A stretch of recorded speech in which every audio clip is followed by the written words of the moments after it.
George delighted royal fans when he attended England's game against Germany at Wembley Stadium at the end of last month, and wore a suit which matched his father's. England were victorious after scoring 2-0, meaning the team could go on to play Ukraine in the quarter-finals of the European Championship.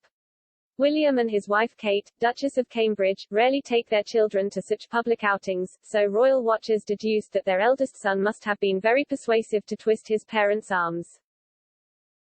Speaking on Pod Save the Queen, host Anne Gripper and the Daily Mirror's royal editor Russell Myers speculated whether George would attend this week's game, which took place on Wednesday.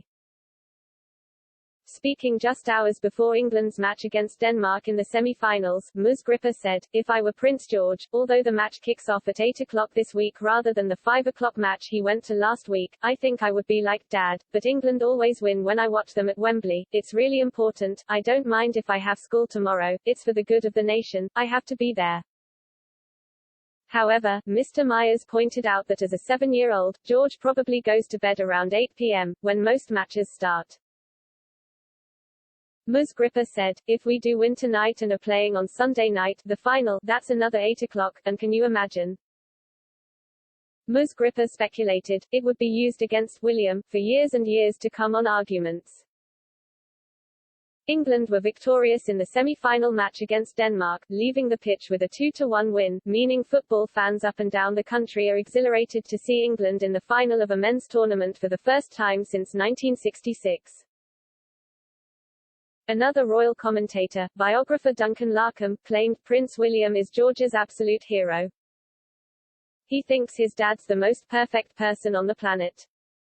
But, speaking to OK, Mr. Larkham continued, William would never have normally taken him to the football because it was an official outing in his role as president of the FA, but George absolutely begged to be allowed to come along. Kate and William are at pains to never expose the children unnecessarily to the cameras, but he twisted their arm eventually.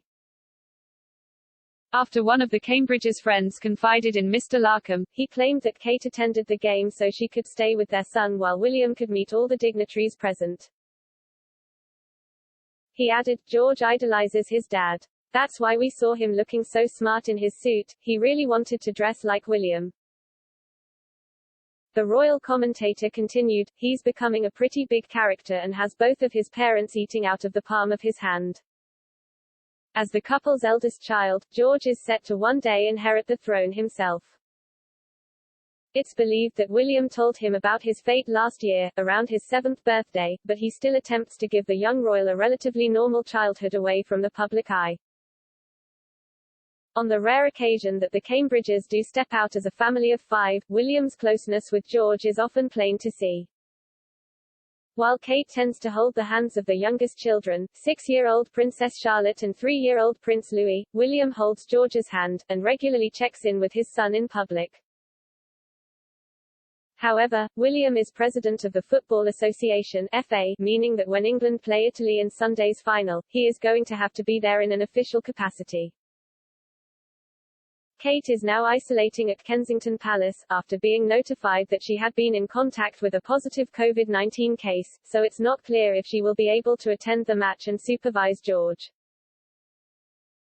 William also chose not to take George to the England vs Denmark game on Wednesday.